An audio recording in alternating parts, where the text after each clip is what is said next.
Episode 42, Part 2 on the 43, Part 2. Episode 42, Part 3, Part 42, Part 2. The Faith and Whatever podcast, where sensibilities are not a thing.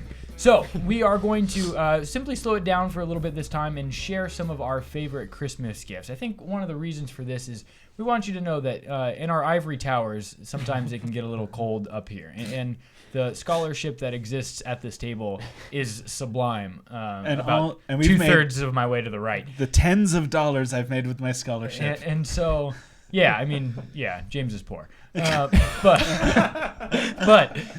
he's got good stories because he comes from a family that loves him and got him really cool Christmas gifts. So that's really just all we're going to talk about for this episode is just the idea of our favorite Christmas gifts growing up there. And so some of us are younger, so we don't have as many Christmases to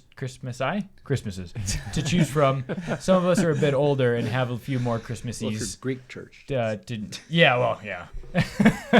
and so... Well, Chris, I want to start with you because you've lived in the most places in the world among us. And two.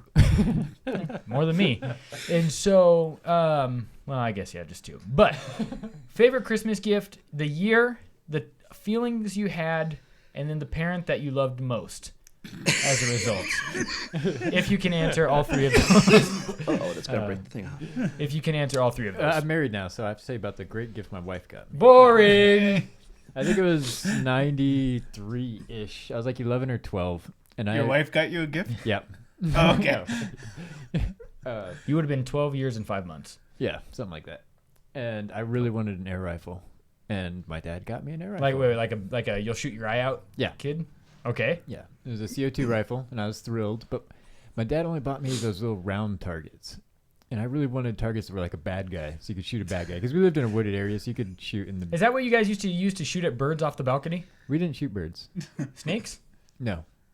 Oh. I hung targets. Pretty sure they shot I actually birds. strung up like targets in the trees. So Dad... It's just a target. Don't worry about it. Hey, mister, what you doing? It's just a target. And so I really wanted the bad guy targets, but my dad didn't want me shooting at humans. So he got me the round targets, and then a couple days later, went to church and ran into the McKinneys and Uncle Dennis. And he's like, hey, I got your Christmas present. And it was a big box full of paper targets of the bad guy. It's like a whole stack of like 100 of them. So you loved Uncle Dennis more than your own dad. But it was so great, because what was Dad going to say to Uncle Dennis? Yeah, right? that's pretty true. So Uncle Dennis McKinney was the guy who recruited my dad to the mission field. Mm-hmm. So he wasn't really his boss, but mentor, yeah, that kind of thing. So it was pretty funny. It's one of those moments when you're a kid and you realize that your dad isn't in charge of everything. So that's my funny Christmas story. Well, I think the most important question is, did you shoot or put an eye out? Nope, I got both my eyes so far.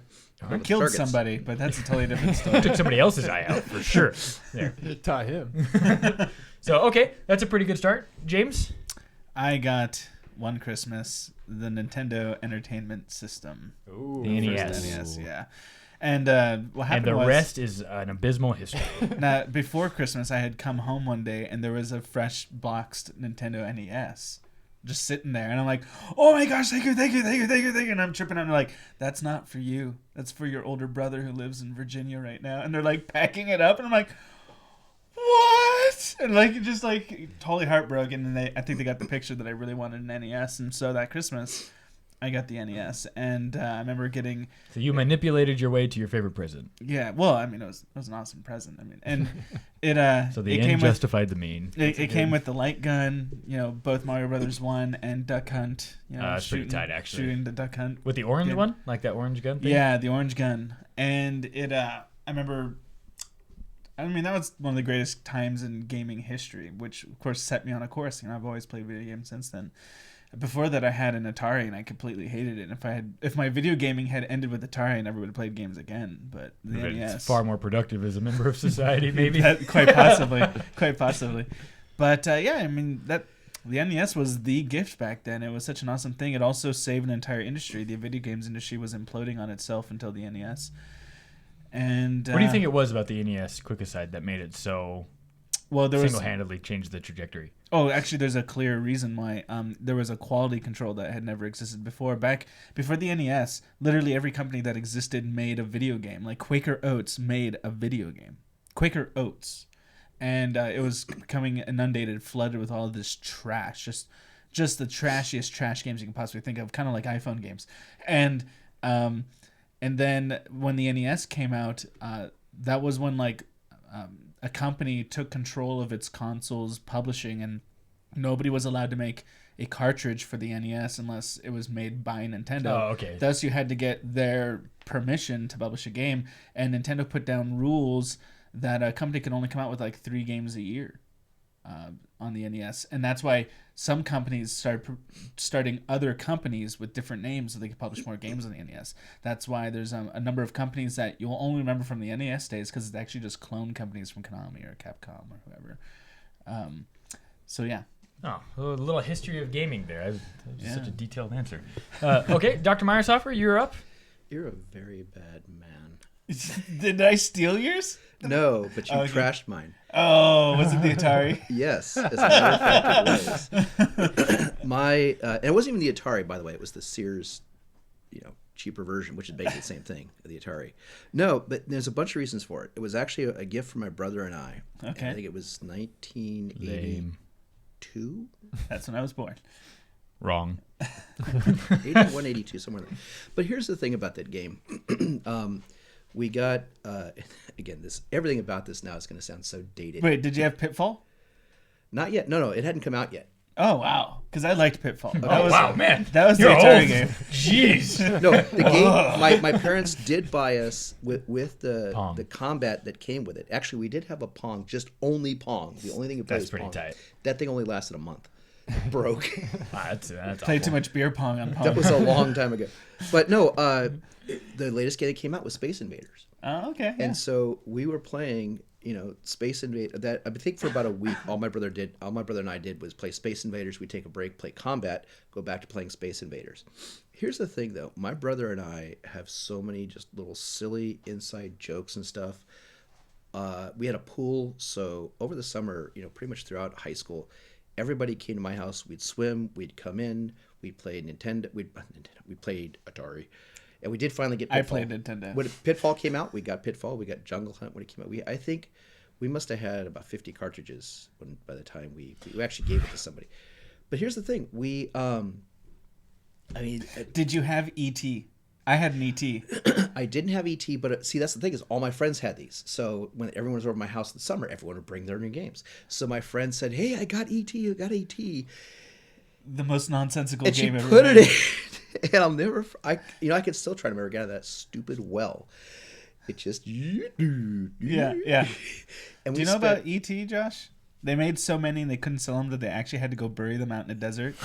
Literally tens of thousands of cartridges. And then after a while, after about 10 years, people thought that story was apocryphal. Yeah. And about a year or two ago, Yeah, they went and they dug them actually up. excavated it. Archaeological excavation, and they dug them all up. No, I didn't even know. I just thought it was a terrible movie. No, it was. Anyway, I've never seen it. I was don't know. deathly afraid of E.T. as a kid, so I'm okay with those insults.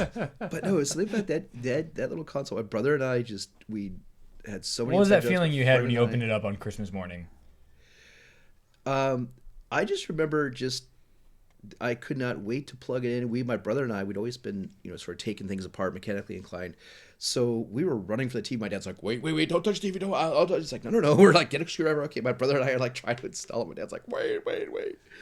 But no, it was so much fun. And then That's pretty rad. we just had a blast. And my friends and I, there's just so many inside jokes that we had from that. We would have people it was about 10 of us or a dozen of us, half girls, half boys, and we'd just sit there playing, making fun of each other and stuff.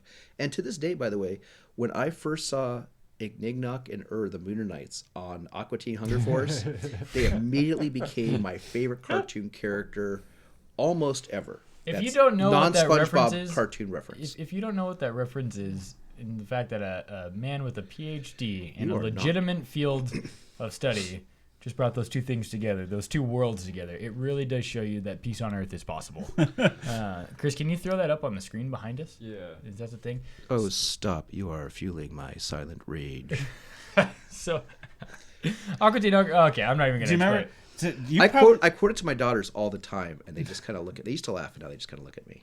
Do you remember back in the day when you'd hook up video game systems to televisions and people would be wary about you're going to ruin their television? There used to be that like cultural fear that video games like somehow ruin TVs. I remember getting questioned all the time.